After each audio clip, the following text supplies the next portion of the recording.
أعوذ بالله من الشيطان الرجيم بسم الله الرحمن الرحيم পড়ছি এক নজরে কোরআন সূরা আম্বিয়া। সূরা আম্বিয়া তারতিব বিন নুজুল, নাজিলের ধারাবাহিকতা তথা কোন সূরার পর নাজিল হয়েছে তা বিবেচনায় এটি ৭৩তম সূরা। এর আগে সূরা ইব্রাহিম ও পরে সূরা মুমিনুল নাজিল হয়েছে। তারতিব ফিল মুসহাফ। বর্তমান কোরআন মাজিদের বিন্যাস অনুযায়ী এটি ২১তম সূরা। এর আগে আছে সূরা তহা আর পরে সূরা হজ।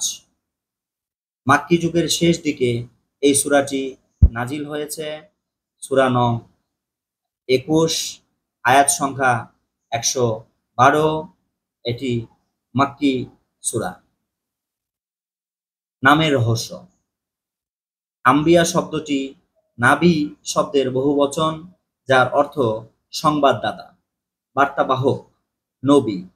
এই সূরার ৫১ থেকে ৯১ নং আয়াত পর্যন্ত অতীতের নবী রাসূল ও তাদের উম্মতদের কর্মপন্থা পর্যালোচনা করার পর ৯২ থেকে ৯৪ নং আয়াতে বলা হয়েছে যে সকল মানুষ মূলত একই উম্মাহ, সুতরাং তাদের উচিত সেই ঐক্য ধরে রাখা, অর্থাৎ সকল নবী রাসূলকে সত্য বলে স্বীকার করা এবং আল্লাহকে একমাত্র রব মেনে কেবল তার গোলামি করা।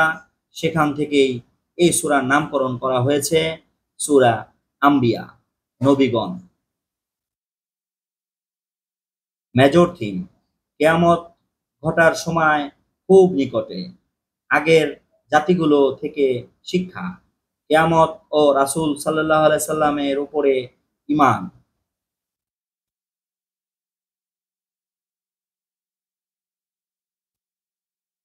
সূরার শুরু শেষ সম্পর্ক। এই সূরার শুরুতে আল্লাহ বলেন, মানুষের হিসাব দেওয়ার সময় ঘনিয়ে এসেছে, অর্থাৎ কিয়ামতের ব্যাপারে মানুষকে সতর্ক থাকতে ও প্রস্তুতি নিতে বলা হয়েছে। আর এর শেষে বলা হয়েছে কিয়ামত বাস্তবায়িত হওয়ার কথা। সত্য ওয়াদা অচিরেই বাস্তবায়িত হবে। অন্য সূরার সঙ্গে সম্পর্ক। এই সূরার আগের সূরা হলো সূরা তহা, যার শেষ দিকে বিচার দিবস সম্পর্কে কাফিরদেরকে ভয় দেখানো হয়েছে। শোনানো হয়েছে কঠোর হুঁশিয়ারি, তুমি বলে দাও সবাই অপেক্ষা করছে, সুতরাং তোমরাও অপেক্ষা করো। আর সূরা আম্বিয়া শুরু করা হয়েছে সেই বিচার দিবস ঘনিয়ে আসার বিষয়ে আলোচনার মধ্য দিয়ে। শানে নজুল।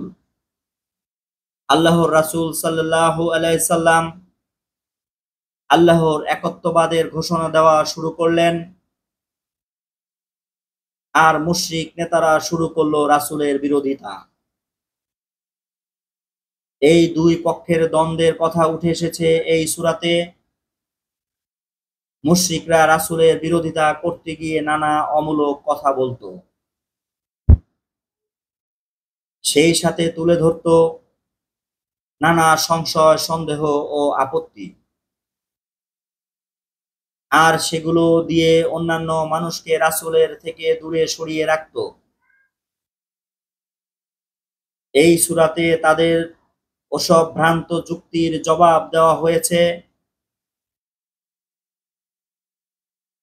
তারা রাসূলের ব্যাপারে যে চক্রান্ত করছে সে সম্পর্কে তাদেরকে সাবধান করে দেওয়া হয়। তার বিরোধিতা করলে ফল যে সুন্দর হবে না, এই বিষয়টিকে আল্লাহ জোর দিয়ে বুঝিয়ে দেন। আগেরকার জাতিগুলোর ইতিহাসও তুলে ধরা হয়েছে এখানে। তাদের নবীরাও যে বাকি সকলের মতো মানুষ ছিলেন সেটি পরিষ্কার করে বলা হয়েছে। তাই তোমাদের নবীর মধ্যেও মানবীয় বৈশিষ্ট্য থাকবে, এটাই স্বাভাবিক। পরিশেষে কাফিরদেরকে আল্লাহ মনে করিয়ে দেন যে ব্যক্তিকে তোমরা নিজেদের জন্য বিপদের কারণ ভাবছ, তিনি আসলে তোমাদের জন্য রহমত স্বরূপ। সব মিলিয়ে তাওহীদ, আখিরাত ও রিসালাত, ইসলামের এই মৌলিক তিনটি বিষয়ের বিস্তারিত রূপ তুলে ধরতেই এই সূরাটি নাজিল করা হয়েছে। বিভ্রান্তি খণ্ডন। মুশরিকদের বিভিন্ন অপপ্রচারের যুক্তিসঙ্গত জবাব দেওয়া হয়েছে প্রথম অংশে। খণ্ডনের সপক্ষে ঐতিহাসিক দলিল। শেষ অংশে অতীত জাতিগুলোর ইতিহাস টেনে সেসব যুক্তি প্রমাণকে আরো শক্তিশালী করা হয়েছে। এখান থেকে বোঝা যায় দাওয়াহর ক্ষেত্রে ইতিহাস একটি গুরুত্বপূর্ণ হাতিয়ার।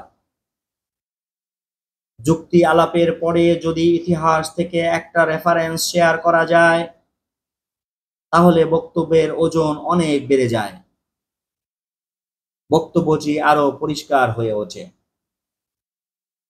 ফজিলত।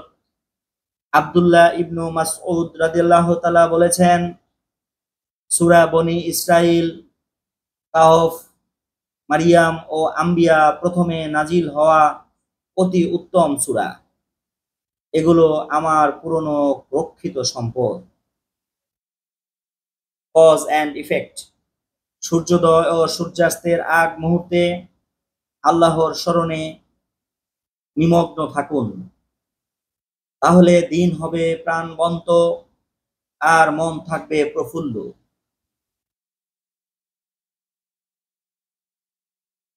কিয়ামতের ব্যাপারে মানুষের উদাসীনতা। সকল নবী রাসূলই পৃথিবীতে এসে মানুষকে কিয়ামতের ব্যাপারে সতর্ক করেছেন, কিন্তু অধিকাংশ মানুষ শুরু থেকে গোয়া-তুর্মি করেছে, ভুলে গেছে আল্লাহর বাণী, উদাসীনতা দেখিয়েছেন কিয়ামতের ব্যাপারে। বান্দার উপরে আল্লাহর অনুগ্রহ। যুগে যুগে অসংখ্য নবী রাসূল পাঠিয়ে আল্লাহ তার বান্দাদের উপরে অনুগ্রহ করেছেন। সত্য সুন্দর সমাজ গড়তে প্রত্যেক নবী তার জাতির লোকদেরকে তাগিদ দিয়েছেন। নবীদের মিশন ও মানব জাতির জন্য শিক্ষা। দিনকে সমুন্নত করতে সকল নবী রাসূলই ভীষণ ত্যাগ স্বীকার করেছেন। এক পর্যায়ে আল্লাহ তাদের থেকে সব বিপদ সরিয়ে দেন। এতে মানুষের জন্য শিক্ষা রয়েছে। চূড়ান্ত হিসাব ও জবাবদিহিতা। প্রত্যেকটি রূহ হিসাবের কাঠগড়ায় দাঁড়াবে, তবে চমৎকার পরিণতি তো তাদের জন্য যারা নবী রাসূলের দেখানো পথ দুনিয়ার বুকে অনুসরণ করে গেছেন। ওভারভিউ। মানুষের সময় দ্রুত ঘনিয়ে আসছে, অথচ এই নিয়ে তারা কিছুতেই মাথা ঘামায় না, উল্টো কোরআন থেকে মুখ ফিরিয়ে বসে থাকে। 1 থেকে 6 নং আয়াত। ওহীর মাধ্যমে মানুষকে সতর্ক করা সকল নবী রাসূলদের সাধারণ বৈশিষ্ট্য। 7 থেকে 15 নং আয়াত। আল্লাহ এক এবং তার ক্ষমতাও বিপুল, আল্লাহ কোনো কাজ অনর্থক করেন না, এই ঘোষণাগুলো দেওয়া হয়েছে। 16 থেকে 33 নং আয়াত। তাকদীর আগে থেকেই ফিক্সড, আর আল্লাহ তার সৃষ্টির প্রতি ভীষণ দয়ালু। 34 থেকে 47 নং আয়াত। মূসা ও হারুন আলাইহিস সালামের ঘটনা বর্ণিত হয়েছে এবং তাওরাতের সাথে কোরআনের সম্পর্ক দেখানো হয়েছে। 48 থেকে 50 নং আয়াত। ইব্রাহিম আলাইহিস সালামের ঘটনা বর্ণনা করা হয়েছে। 51 থেকে 73 নং আয়াত। নবী লূত, নূহ, দাউদ, সুলাইমান, আইয়ুব, ইসমাইল, ইদ্রিস, জুলকিফল, ইউনুস, জাকারিয়া ও ইয়াহিয়া সম্পর্কে আলোচনা। 74 থেকে 90 নং আয়াত। মারিয়াম ও তার ছেলে ঈসা আলাইহিস সালাম এর ঘটনার বর্ণনা দেওয়া হয়েছে। 91 নং আয়াত। এই উম্মাহ একই সুতোয় গাঁথা, আর কিয়ামতের দিন বিচার হবে ন্যায়সঙ্গত। একেবারে ঝকঝকে বিচার। 92 থেকে 106 নং আয়াত। নবী করিম সাল্লাল্লাহু আলাইহি সাল্লাম এর বিবরণ, তার মিশন এবং যারা তার থেকে মুখ ফিরিয়ে নেবে তাদের পরিণতি আলোচনা করা হয়েছে। 107 থেকে 112 নং আয়াত। কেস স্টাডি, মানুষকে যেন তাড়াহুড়া দিয়ে বানানো হয়েছে। এই সূরার 37 নং আয়াত। মানুষ খুব তাড়াহুড়া প্রবণ, এই কথাটি কোরআনের বেশ কয়েকটি আয়াতে আল্লাহ নানাভাবে উল্লেখ করেছেন। ইমাম শানকিতি রাদিয়াল্লাহু তাআলা বলেন, মানুষ যদিও স্বভাবগতভাবেই তাড়াহুড়া প্রবণ, তবু চেষ্টা করলে সে নিজেকে কিছুটা নিয়ন্ত্রণে রাখতে পারে, নিজেকে স্থিরতা ও ধৈর্যের প্রশিক্ষণ দিতে পারে, যেমনটা নফসের চাহিদা ও কামনা বাসনার বেলায় দেখা যায়।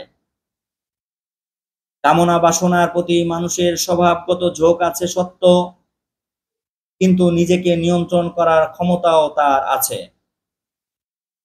হিসেব করলে দেখা যাবে মানুষ তার জীবনে যত ভুল করে তার বেশিরভাগই তাড়াহুড়া করার কারণে। এই জন্য যতটা সম্ভব মনকে স্থিরতা শেখাতে হবে। এমনিতেই আমরা বাস করি এক অস্থির দুনিয়ায়, যেখানে প্রতিনিয়ত ইস্যুর পর ইস্যু তৈরি হচ্ছে। সেখানে নিজেকে স্থির না রাখতে পারলে বিপদের শেষ নেই।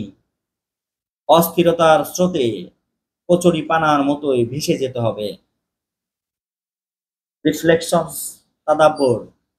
এই সূরার 7 নং আয়াতে আল্লাহ বলেছেন, তোমরা যদি না জানো তাহলে যারা জ্ঞানী তাদেরকে জিজ্ঞাসা করো। ইমাম সাদি রহমাতুল্লাহ আলাইহি বলেন, এই আয়াতের মাধ্যমে দুটো বিষয়ে স্পষ্ট নিষেধাজ্ঞা জারি করা হয়েছে। মূর্খ লোকদের কাছে কোনোভাবেই দিনের কোনো বিষয়ে জানতে চাওয়া যাবে না। আর 2, মূর্খদের জন্য উচিত নয় আলিম সেজে লোকজনকে ভুলভাল জ্ঞান দেওয়া। তো এখান থেকে আমরা বুঝতে পারলাম, হুজুর দেখলেই গলে যাওয়া যাবে না, আগে যাচাই বাছাই করে করতে হবে এবং সে আসলেই যোগ্য কিনা। একজন সমজদার আলিম হওয়ার জন্য যতটুকু পড়াশোনা দরকার তা তার আছে কিনা। এখন একজন সাধারণ মানুষ হিসাবে বা জেনারেল শিক্ষিত হয়ে আমি কিভাবে বুঝবো অমুক হুজুরের পর্যাপ্ত পড়াশোনা আছে কি নেই? আসলে মানুষের শিক্ষা দীক্ষা তার চালচলন ও আচরণের মধ্যেই ফুটে ওঠে। বক্তৃতায়, লেখনীতে তিনি যে বিষয়গুলো আপনার সামনে উপস্থাপন করছেন এর কতটুকু তার নিজের জীবনে বাস্তবায়িত হয়েছে তা দেখলেই সবকিছু পরিষ্কার হয়ে যাবে। এছাড়া ইসলামের মৌলিক বিষয়গুলোতে যদি কারো আকীদা বিশ্বাসে গরমিল থাকে তবে তাদের ব্যাপারেও হতে হবে সাবধান। একইভাবে যেসব লোকজন 2 কলম পড়েই 6 কলম লিখতে বসে যান তাদেরকেও সাবধান হতে হবে। ওহীর জ্ঞান এত সস্তা নয় যে সাত জাগলেই কথা বলা শুরু করে দেবেন। মানুষকে সঠিক পথ দেখানোর আগে নিজেকে সঠিক পথে চালানো আরো বেশি জরুরি। ধন্যবাদ। শুনছিলেন এক নজরে কোরআন, লিখেছেন ডক্টর মিজানুর রহমান আজারি, পড়ছিলাম সূরা আম্বিয়া। আল্লাহ রাব্বুল আলামিন আমাদের সবাইকে কোরআন এবং সুন্নাহের আলোকে জীবন পরিচালনা করার তৌফিক দান করুন। সকলে বলুন আমিন। পরবর্তী ভিডিওতে সূরা হাজ পড়ার আশাবাদ ব্যক্ত করে আজকের মতো ভিডিও এখানেই শেষ করছি। সকলে ভালো থাকুন, সুস্থ থাকুন এবং নিরাপদে থাকুন। আসসালামু আলাইকুম ওয়া রাহমাতুল্লাহি ওয়া বারাকাতুহু।